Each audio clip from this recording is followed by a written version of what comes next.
currently located at? You in I'm Pennsylvania? I'm in a little place called Zillionople, Pennsylvania, which is about 35 minutes north of Pittsburgh. Okay. I'm super curious. How did Pirate fans, or how do they receive you still to this day after that 92 NLCS? I mean, now there's a lot of fun with it, but I Yeah. mean, I just went to the airport the other day and I had a Braves fan on the one side of me, and then a Pirates fan came up beside me and said, "I love you, but I hate you." Yeah. I mean, that's a typical response up here, and the fact that you were out. I mean, you were out. Yeah. So, but I'll still say you're safe till the day I go to my grave. oh, I'm not worried about it. I'm Yeah. safe. I've seen it so many times. I know I'm safe, Trip. Yeah, exactly. Well, a couple of real quick random rapid fire questions for you. What's a book recommendation you would have for any of our listeners? Hmm. Well, I mean, if you've never read The Case for Christ by Lee Strobel, would be a great one. What other one do I have up here? Another one that I just got done reading is War on this Fear. one by John Morgan. He's the one that does the impersonations of George Bush, Mhm. War on Fear, and and then I'm just in the process. I mean, my brother told me that this Operation Pineapple Express is really good as well. So those are I'm just getting started with that one. Those other two that I'm in the process of one and have read the other one. Okay. Uh, if you have one last at bat at any ballpark, which ballpark would you pick? Good question. I would probably say, now it would be the San Diego ballpark in San Nice. Diego, California. I love Petco. that ballpark. And obviously it's not the same ballpark as there today, but I loved it until the football team players got on top of it, and Yeah. then they destroyed it. Yeah. That's right. They were sharing it with the Chargers. Yep, that's correct. Yep. Okay. Dinner for three historical figures who are no longer with us. Who would you break bread with? Well, obviously, I would do Jesus Christ. I mean, would be one for sure. Um, I would shoot. I'd love to have my dad back. I mean, that would be a phenomenal one. Yeah. And I think other than that, I love to get in the mind of George Washington. That would be kind of neat as Yeah. well. It's a solid group. All right. So, Okay. So speaking of your dad, talk to us about like your upbringings, like you growing up. What were some of your aspirations? Like what was family life like for Sid Bream?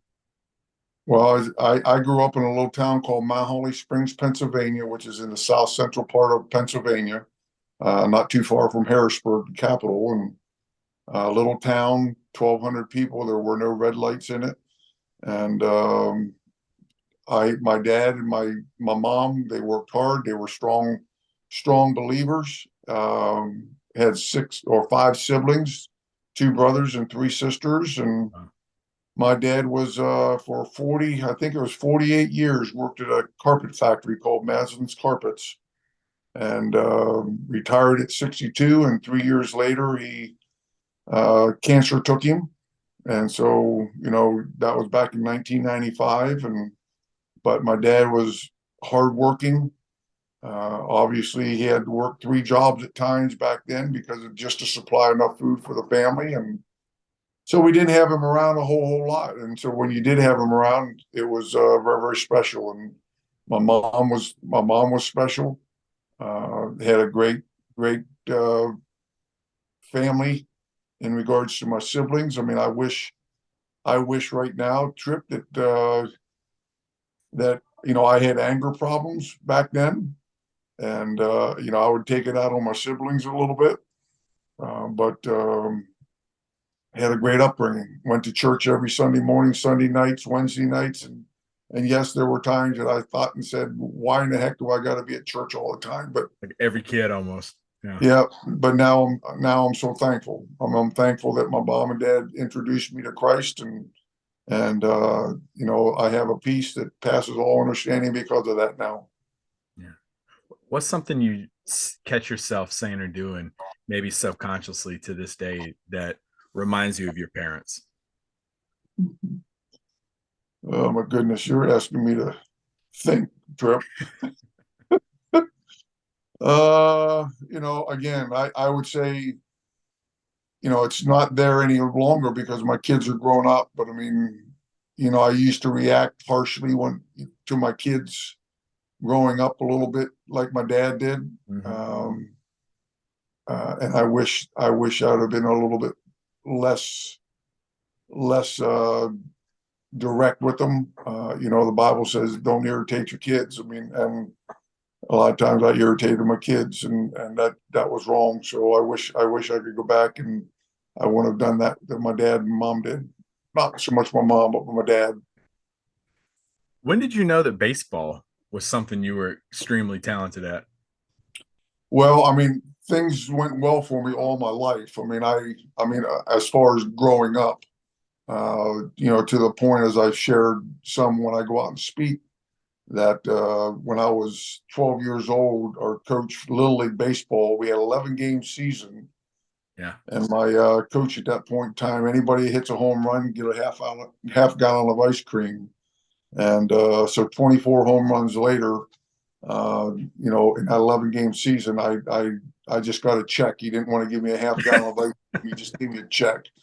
And things just always went well. I mean, but it really wasn't until literally it wasn't until high school, my senior year, that I had any thoughts whatsoever of doing anything baseball wise. I mean, I was good, but it wasn't until a scout came up to me, a professional scout, and said, you could possibly get drafted at the end of this year. And that's when I started to think a little bit more about professional baseball, and thinking about what my future might look like. Yeah, and the slide went on to become one of the most iconic moments in Major League Baseball history. What was that moment that equated to that for your amateur career? Well, again, I would just say this: it was neat having my dad around because he lived his dream through me. Yeah. My dad, his senior year of high school, pitched, what was it? He pitched 46 innings and struck out 93 guys. So, I mean, that comes out to two per inning. Yeah. I had a chance to go play with the St. Louis Browns, but my grandfather was real big into, you don't work on the Sabbath, and also my dad had a knee problem as well, but it was, you don't work on the Sabbath day for the most part. And so my dad didn't have a chance to fulfill that dream. And so he had a chance to do that through me. And it was a blessing, having him come to spring training, having him come to the games out in Pittsburgh or wherever I was, and Yeah. go to the World Series games. And, I really, really loved having my dad around there. How did he react when you got drafted to the Dodgers? Oh, he was proud. I mean, he was really, really proud, and he was kind of like my agent at the time. I mean, we didn't know anything, Yeah. and he was kind of there trying to give me some advice, which he didn't even know anything to give me any advice. But at the same time, I bounced it off of him, and we agreed to a price, and probably could have got a little bit more, but at the same time, things worked out later on. What was I'm always curious because we love, I mean, I'm rocking I love minor league baseball, trash pandas. Uh, what was life like as a minor league player? I was in a great situation because I got signed by the Los Angeles Dodgers, Yep. and the Dodgers back then had one of the best minor league as far as taking care of their players. I mean, and so I mean, I started off in Vero Beach, Florida, where they had their spring training, which was a beautiful Yeah. field. And I was there for half a year. Then I went in '92, or '82. I started again in Vero Beach, but half the way through the season, I went to San Antonio, and the other half, I went to Albuquerque, New Mexico. And so in one year, I jumped from single A to triple A, and then I was in triple A from 1983 on. But uh, you know, it's how do I want to say it? I mean, it's a lot of fun because especially if you're doing well, Yeah. you're seeing other places. The bus rides a lot of times were grueling, and in Texas, I'm thankful we didn't get. I wasn't there whenever they had. We went to Jackson, Mississippi, and so on and so forth. They were 14, 15-hour bus trips, and um, I missed those. I mean, I came half the season. I missed those, so I was thankful for that. Yeah. But still, I mean, the Dodgers took care of us. You didn't have a lot of money. I mean, $11 a day for meal money on the road. You got paid $600 a month just for the 6 months that you were playing the game of baseball. So you didn't get paid. You didn't get paid a lot of money, and even today, these guys don't get paid a whole lot of money. I mean, everybody sees, the $1 million contracts and so on and so forth. Guys down in the minor leagues, they don't get a whole lot of money.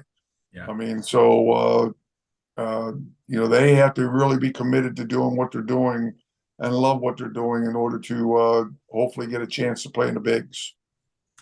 So you ended up with the Dodgers and then you ended up in Pittsburgh. If you could sum up your experience with the Pirates in one word, what would you say? One word, I would say,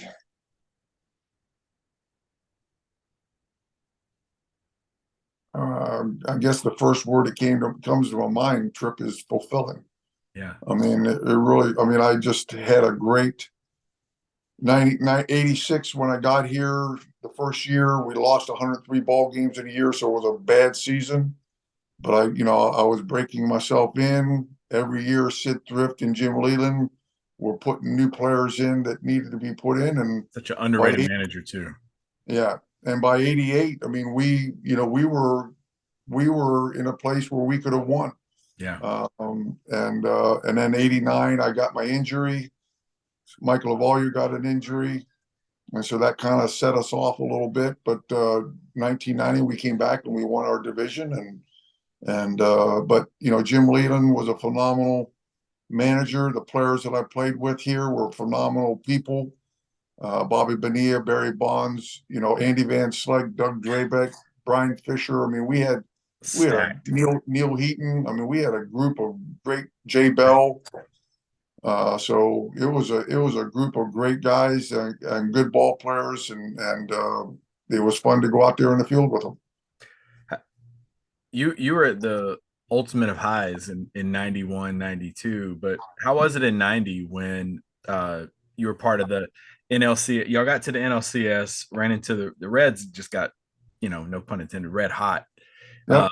I mean, they went on and swept, I think, the A's in the World Series as well. How was it kind of ending your journey in Pittsburgh with that loss in the NLCS and then becoming a free agent and ending up in Atlanta?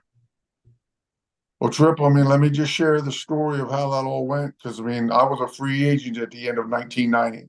Yeah. And as soon as we lost to the Cincinnati Reds in 1990 in the NLCS championship, the very next day, the management for Pittsburgh came out and said Sid Bream's our first priority to sign for the 1991 season. So my wife and I were ecstatic, thinking, Yeah. man, we're gonna get a long-term deal. We're gonna be here. And through negotiations, they didn't even get close to market price, let alone anything more for being a priority. So got to the free agency time, and at that point in time, the Braves, my agent called me and said the Braves gave you a great offer, but they need to have a decision, because I mean, if you don't go, they got to go find somebody else. So my wife and I made the decision to do it. But that night that we made that decision, we cried our eyes out. We literally stayed up all night crying our eyes out. The next morning, I called Jim Leland and I said, Skip, I said, I'm bound to this contract. He said, you haven't put your name on it, so you're not bound to it. So at that point in time, I called my agent, and for an hour and a half, he tried to talk me out of doing what I was going to do and stay in Pittsburgh. And he finally came up on the second call I had with him. He finally shared with me. He said, Sid, what happens if you sign with Pittsburgh and they trade you down to Atlanta? You're going to look like an idiot. You could have had this much money, and now you got the contract that Pittsburgh gave you. And I said, great point. Let's go to them for a no trade clause.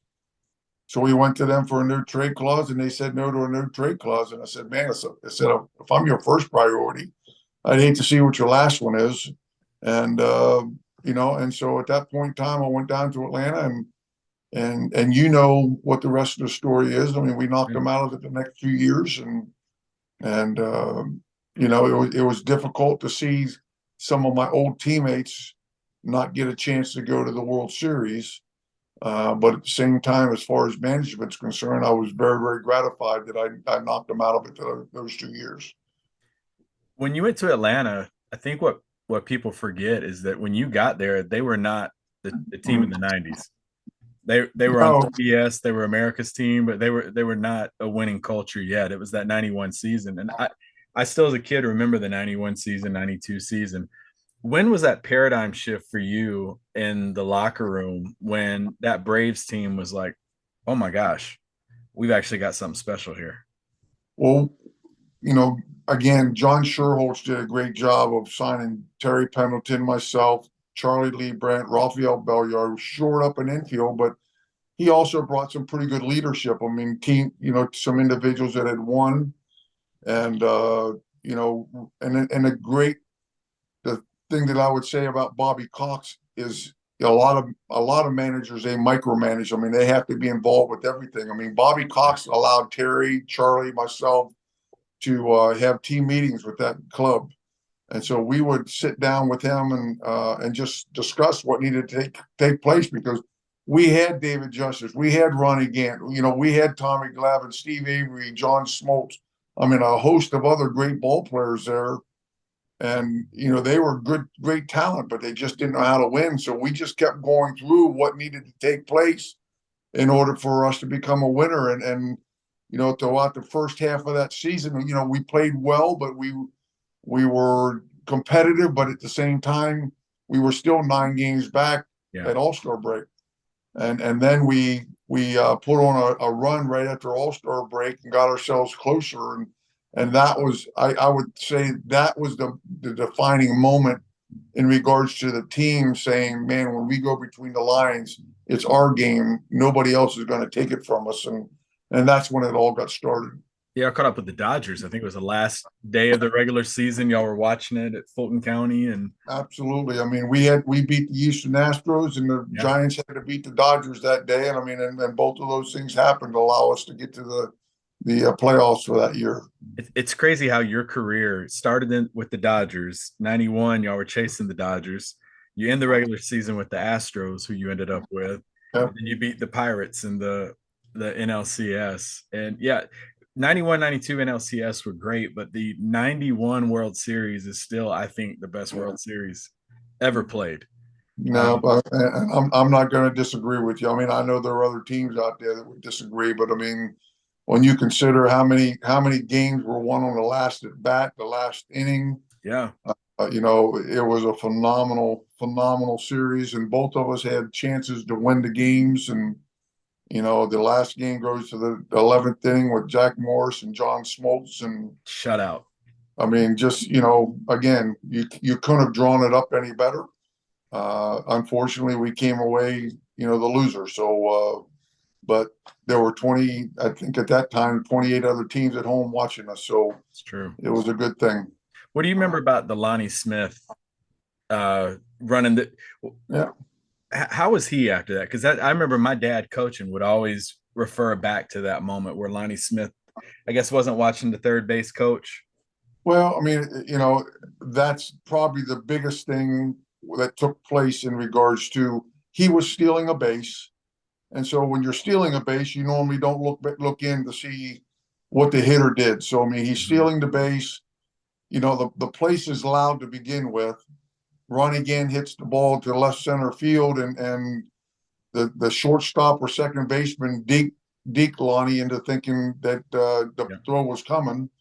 And it could have happened to anybody. I mean, Lonnie Smith was a great player. I mean, so for people to get on him, I mean, anybody could have gotten into that situation with how loud it was in that place. And that situation, you're stealing, you don't know what happened with the ball. The guy's sitting there waiting for the ball to come, and you just think, I got to slide. yeah, And so that little bit cost him the opportunity to pick Jimmy Williams up at third base and then get around to go home. And but like I said, we had other opportunities our true trip. I mean, Terry Pendleton had guy in third base with less than 2 outs and popped it up. I mean, I had bases loaded with 1 out and hit into a 3-1, 3-2-3 double play.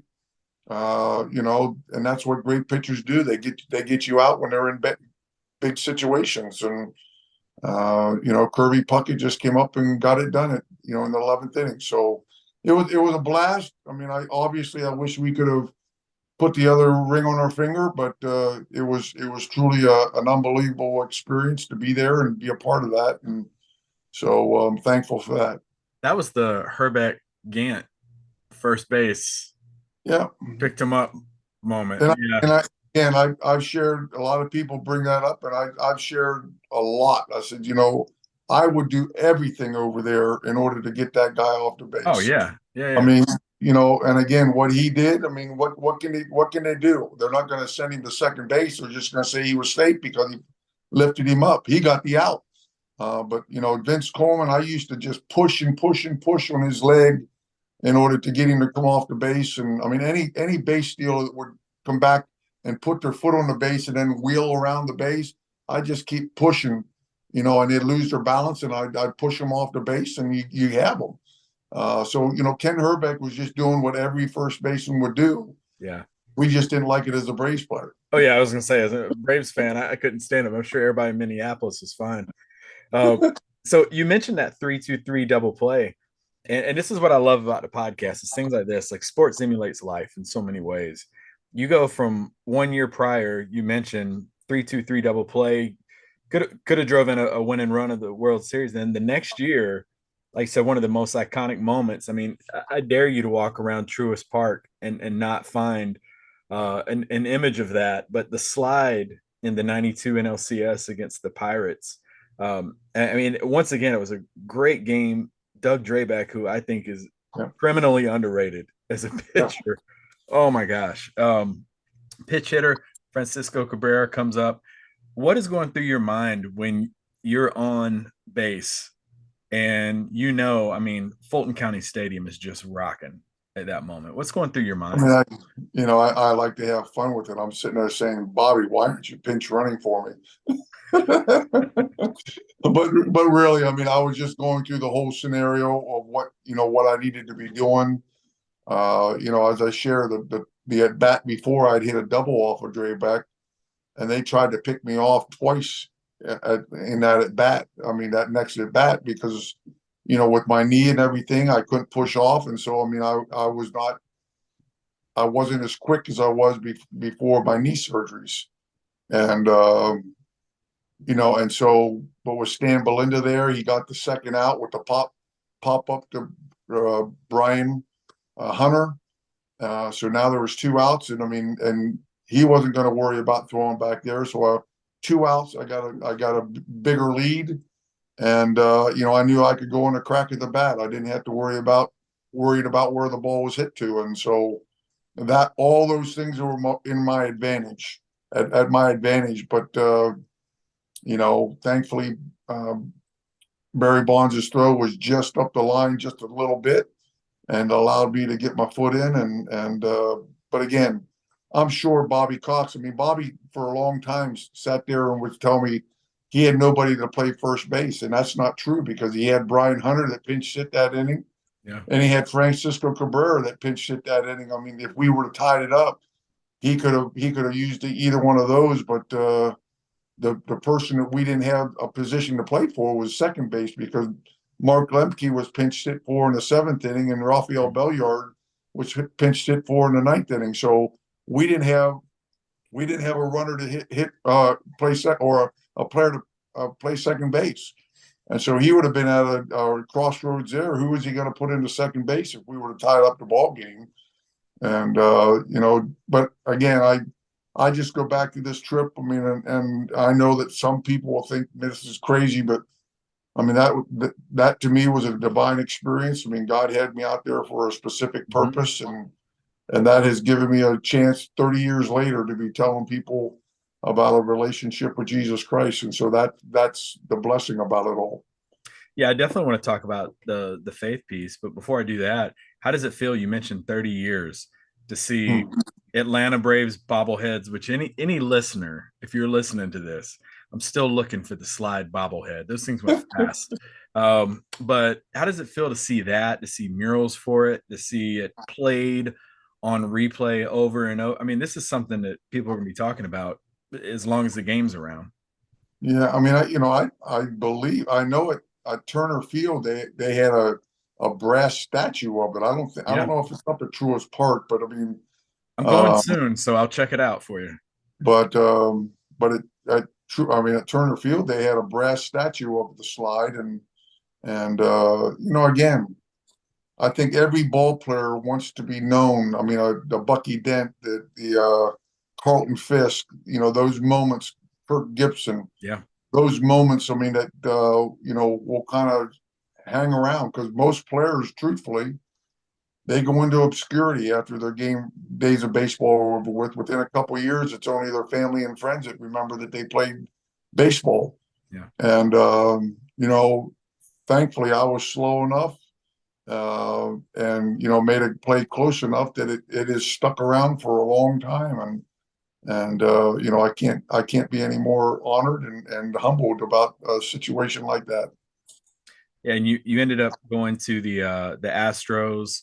Eventually ended up retiring in '95. But I want to talk about your faith. Like, how was it in the locker room? Because I mean, it was a completely different time than it is now. But how was that in terms of away from family? I mean, the travel too of a major league season. How did you maintain those morals and values on the road? Well, Trip, I wish I could sit here and tell you that I was pure as I mean, I screwed up sometimes. I mean, Yeah. but I constantly, and I'm thankful that First John 1:9 says, I mean, if you confess your sins, he is faithful and just to forgive you of your sins. And I wish that I could say that I was, just a stellar individual, but I can't say that. But at the same time, I mean, I still knew who my rock was. And, I'd continue to go back to it when I messed up and screwed up. And as the Christian life is all about, it's a process. Yeah. It's not something that, right today I'm going to just turn over a new leaf and I'm not going to do anything wrong anymore. I mean, 2 Corinthians 5:17 does say that we're a new creation. Old things are passed away and behold, all things have become new, but we still have a flesh and we still have Satan out there that just keeps on barking at us and, trying to bring us down. And I'm just, like I said, I'm just so thankful for Christ's grace and his mercy and forgiveness that, I can go on and to go back to your question a little bit, Trip, is I went to Liberty University in Lynchburg, Virginia. Yeah. It was Liberty Baptist College back then, but it's Liberty University now. And so when I came out of college into professional baseball, wherever I went, because it was a Christian school, I was deemed a chaplain. And so minor league baseball, hey, you're the chaplain. I mean, Major League Baseball, you're the chaplain. And so that was a little form of accountability for me. But one of the greatest quotes I think is this. I mean, character is who you are when you're by yourself. Yes. I mean, and you can be a lot of things to a lot of people in while you're with them, but who are you when you're by yourself? And again, I wish that was something that I could say that I was a perfect, but I'm not. But at the same time, I mean, God has forgiven me, and we're just continue to go on and having a great life. Yeah. And speaking of, you and your wife now motivational, Yeah. Christ-centered speakers. How cool is that to be doing that in 2023? Uh, again, it's not the easiest thing to get up in front of people, but God has given us the ability to do that. My wife, is she ever, when she has the opportunity, I mean, she does such an awesome job. Yeah. She doesn't get called a whole lot, but I mean, when she does, I mean, I'll tell you what, people are blessed listen to my wife speak. I mean, so if there's anybody out there, man, I mean, just to call her up and say, hey, bring her down for a women's event. I mean, and just let her love on your ladies. And I know that it would be a blessing to her, and you guys will be blessed as well. Yeah. Where can people find out more about you and your wife? You can, I mean, my brother set up a website for me. You can just go to sidbream.com, sidbream.com, and I'll have a post in there where you can get with me, and I will be back in contact with you as when that opportunity comes, if you ever do write me, and we can start talking about whether my wife or myself or both of us can come and minister to your place where you want us to come. Yeah, I gotta ask too. Are you gonna write a book or anything about your playing days? Trip, I mean, I started years ago.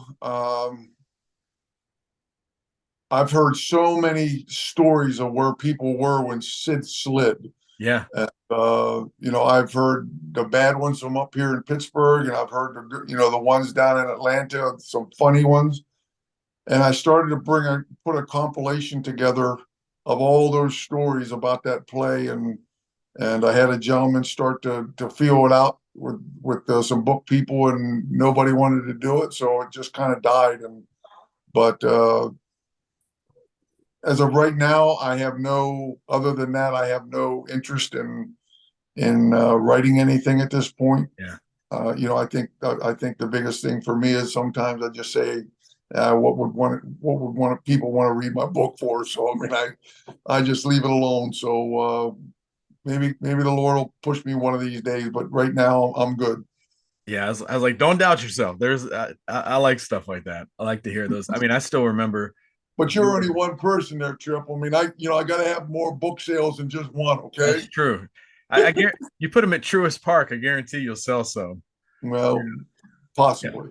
So speaking of which, how is it? I was talking to you before we recorded, but walking in an Applebee's or somewhere in Pittsburgh, how is that for you now?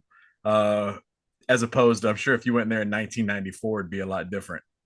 Yeah, I mean, in all truthfulness, in 1994 or actually 1995, um, my after the season in 1994, my son, who was 8 years old, Mm-hmm. said, "Dad, I need you home." I mean, literally, he said, "Dad, as an 8-year old, Dad, I need you home." And so that kind of prompted me to think, man, maybe I could come back to Pittsburgh and be a low ticket item, not real expensive, but help the young ball players learn how to win. Yeah. They didn't want anything to do with me then. About 13 years ago, I coached for the Pittsburgh Pirates in their minor league system. And when they introduced me at spring training to all the other staff, the head of minor league operations came on. He said, "I just want you to know when we brought this guy on, he said half the people called up and said, 'What the heck are you doing?' And the other half said, 'Man, that's a great move.'" And so that's what it's been like. I mean, every place I go, I got a gentleman at my workplace that almost every time he sees me, "You were out. I want you to know you were out." And so I get those things, and but like I said, most of the time now it's a lot of fun. Yeah. There were some people back when it happened that called my house and told me they were going to kill me and my effing family and all that type of stuff. I mean, those stupid idiots that are out there. But we're still here, and even if it did happen, I know that shoot that was in God's plan anyway. So, Yeah. but it's been good. I mean, um, not too long, well, several years ago. I mean, it's been 5, 6 years ago now when the Pirates had a chance to go to the Oh yeah. playoffs with the Braves against the Braves. The Braves had called me up and asked me to come down and throw out the first pitch, and I said, "Man, I can't do that. I mean, that would not be the right thing to Salt do." in the So wound. yeah, so thankfully that hasn't happened at this point in time. But I mean, I love it here. It's a great place to raise a family, and Yeah. now my kids are all grown up, but I have my grandkids down here with me today, and I love having my grandkids around. Final question for you: when all said and done, other than the slide, what do you want people to say about you when they mention you 50 years from now? Uh, I think what I'd want my wife to say to me, Trip, is he was a humble man that took care of me and wanted the very, very best for me. And I want my kids to be able to say my dad loved me and cared for me and was unselfish. Because I mean that's one of the things that I pray for every day. That Lord take away my selfishness because I can get selfish with my time in a heartbeat. But other people, I would just say, man, he was a good man. I mean, not a good man. I want them to say that Sid lived a different life. He lived a life of peace and joy and happiness through Jesus Christ, and he allowed that light to shine wherever he went. That would be what I would probably want everybody to say. Well, I personally want to thank you for taking time to be on this episode. I greatly For me, it's appreciate an it. honor to talk to you, babe. I mean, I really mean that, and thank you, thank you, thank you, thank you for your service to our country. You are honored in our home, bud. I mean, and I mean that with all my heart. You're honored in our home. Every military person, active or retired, you're honored here. And thank you for serving our country and keeping us free, bud. I appreciate it. Folks, I hope you've enjoyed this episode. We'll see you next week on another episode of the Shadows Podcast.